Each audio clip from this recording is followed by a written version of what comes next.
नहीं नहीं, ये कहानी इन सारे के सारे रिश्तों की नहीं, बल्कि 2 रिश्तों में ही सभी रिश्तों के होने की है। अरे बहू, मेरे और तेरे ससुर जी की रोटी मत बनाना, मैं बना लूंगी, दिन तक ठंडी हो जाती है। बहू जो कि एक वर्किंग लेडी थी। नहीं नहीं माँ जी, मैं अच्छे से कपड़े में लपेट देती हूँ ना, आप क्यों मेहनत करेंगी, माइक्रोवेव में गर्म कर लेना। अरे नहीं बहू, मेहनत मत कर, वैसे भी ऑफिस में कम मेहनत होती है क्या, जा रहने दे। लेकिन बहू मानती नहीं, वो सास ससुर की रोटी बना कर ही जाती है। दोपहर में खाने के वक्त ससुर जी कहते हैं, अरे बहू को रोटी बनाने के लिए क्यों मना कर दिया, क्या हो गया, ठंडा ही तो खाते आए हम लोग हमेशा से। अरे वो क्या है ना, सुबह ऑफिस जाती है, घर का सारा काम करने में वक्त लग जाता है, अरे थकती है वो अलग, तो मैंने सोचा बहाने से ही थोड़ा कम काम करवाऊं। ससुर मुस्कुरा रहे होते हैं। ये तो अच्छा है, बहू को समझना जरूरी है। वक्त बीत रहा था, घर में सब खुश थे कि एक दिन, माँ जी आप शाम को थोड़ा टहलने निकला करें, घर पर रह रहकर हड्डियां जाम होती है, पापा को भी ले जाया करिए, मैं वक्त पर तो आ जाती हूँ। बहू ठीक 5 बजे ऑफिस से घर आ जाती है। फिर चाय नाश्ता बनाकर सास ससुर के साथ बैठती, उन लोगों को सारा दिन का हाल बताती। रात को पति घर आता है। क्या बात है बेटा, ऑफिस से आकर कभी हम लोगों के साथ भी बैठा कर। अरे माँ, दिन रात काम करके मन ही नहीं करता, अगले दिन की फिर तैयारी होती है, आप और पापा ही कमरे में आ जाओ। इससे अच्छी तो बहू है, कितना भी थकी रहे, घर आकर हम लोगों के लिए चाय नाश्ता बनाना, फिर बातें करना। बहू ना होती तो हम बुढ़ा बुढ़िया तो बैठे ही रह जाते। सास और ससुर अब बहू के कहने पर शाम की सैर पर निकलने लगते हैं। सास की कई सहेलियां बनती है तो ससुर को भी कुछ बुजुर्ग लोगों का ग्रुप मिल जाता है। कैसा रहा सहेलियों के साथ शाम का वक्त? हम लोगों ने तो भाई खूब योगा किया। अरे हम लोगों को गप्पों से फुर्सत ही नहीं होती। वैसे मिसेस मल्होत्रा आज बहू के बारे में कुछ बोल रही थी। तभी वहां ऑफिस से बहू आ जाती है जो जींस और टॉप में होती है। क्या बात है माँ, क्या कह रही थी आपकी सहेली आपकी बहू के लिए? सास इस बार बहू को कुछ अलग तरीके से देखती है और उल्टा सवाल ही दाग देती है। क्या कह रही थी वो हटा, ये बता, तेरे ऑफिस में तो मर्द भी काम करते होंगे ना? बहू जो अब तक मजाक कर रही थी वो सीरियस हो जाती है। मर्द होंगे नहीं माँ जी, मर्द ही ज्यादा है, हम 5 ही लड़कियां हैं ऑफिस में। अरे तो अच्छा लगता है क्या ऐसे कपड़े पहनती हो? कल से तुम ना साड़ी पहनकर ऑफिस जाना, और हाँ, शाम का नाश्ता थोड़ा जल्दी बनाया करो, नाश्ता बनाकर बाद में ही ऑफिस के कपड़े चेंज करने जाना। बहू को समझ में नहीं आता कि सास को हो क्या गया है, लेकिन वो कुछ नहीं कहती, सीधे किचन में जाकर चाय नाश्ता बनाती है और सास ससुर को दे देती है। अगले रोज बहू ऑफिस के लिए तैयार होती है तो खूब सुंदर सी साड़ी पहनती है और ऑफिस के लिए निकलने से पहले सास और ससुर के पैर छूती है और निकल जाती है। क्या बात है, आज मेधा के ऑफिस में लग रहा है कोई फंक्शन है।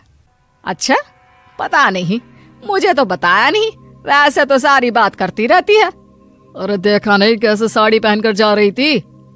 अरे वो तो मैंने ही बोला है उसे। अरे अच्छा लगता है क्या रोज रोज ऐसे सूट या जींस में जाना?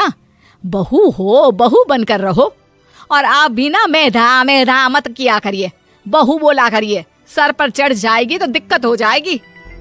सास अब बहू को बहू जैसा रखने लगती है, हर बात पर रोका टोकी, हर बात पर ताने। क्या बात है, आजकल लेट आ रही हो ऑफिस से? अरे चाय के लिए भी देर हो जाती है, हम लोग फिर पार्क में भी देर से पहुंचते हैं। सभी की बहुएं वक्त से चाय नाश्ता करा देती है अपने सास ससुर को, बस एक तू ही है जो उस वक्त ऑफिस से निकलती है। माँ जी, वो एक रास्ता पुलिस वालों ने न जाने क्यों बंद कर रखा है, जिसके कारण ट्रैफिक ज्यादा हो जाता है। मैं कोशिश करूंगी कल वक्त से पहले ही निकल जाऊं। ससुर देख रहे होते हैं कि बहू अब परेशान सी रहने लगी है। एक रोज, मेधा, बेटी मेधा। जी पिताजी। बेटा देख जरा कौन सी टी शर्ट अच्छी लग रही है। वो क्या है ना, शाम को सब बदल बदल कर टी शर्ट पहनते हैं, मैं भी सोच रहा हूँ कि आज कुछ अच्छा सा पहन कर जाऊं। हाँ पिताजी, ये सही है। ये लाल वाली ना बहुत जचेगी आप पर। मेरे पापा पर भी डार्क रंग बहुत जचता है। क्या चल रहा है? अरे ससुर के सामने घूंघट तो छोड़ो, ऊपर से रंग बताया जा रहा है टी शर्ट का। अरे बहू, कोई संस्कार दिए नहीं है क्या तेरी माँ ने? बहू इस बार बहुत निराश हो जाती है। वो वहां से तुरंत अपने कमरे में चली जाती है। अब बहू घर का सारा काम करती, ऑफिस जाती, लेकिन साड़ी और सर पर पल्ला लेकर। एक बार पड़ोसन उनके घर आती है। वाह सुमित्रा बहन, बहू का तो रूप ही बदल दिया। ठीक किया, बहू बहू जैसी ही अच्छी लगती है। अच्छा चलती हूँ मैं। पड़ोसन के जाने के बाद सास बड़ी अकड़ के साथ कहती है, देखा मेरा कमाल, कैसे मैंने मेधा बहू को कंट्रोल में कर लिया। अब बारी ससुर के बोलने की थी। हाँ सुमित्रा, बिल्कुल, ये काम तो किया है तुमने, लेकिन कभी सोचा क्या खो दिया? क्या खो दिया? मैंने तो कुछ नहीं खोया जी। खोया है, पहले बहू जब ऑफिस जाती तुम्हारे पैर छूकर तुम्हें गले लगाती, लेकिन अब सिर्फ पैर छूती है। हाँ जी, ये बात तो आप ठीक बोल रहे हैं।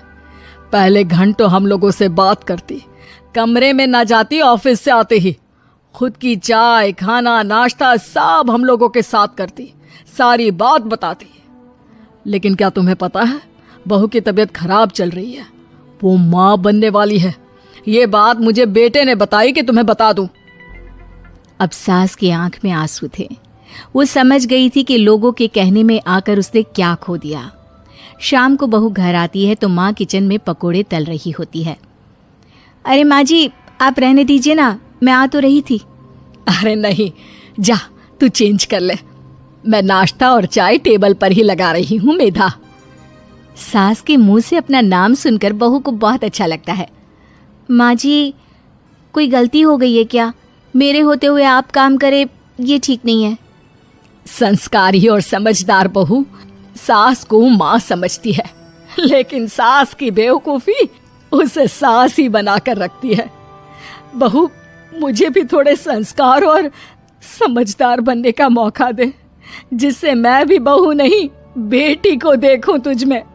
और हाँ, मेरा होने वाला पोता क्या कहेगा कि दादी ने तो मेरी माँ को बहुत परेशान किया।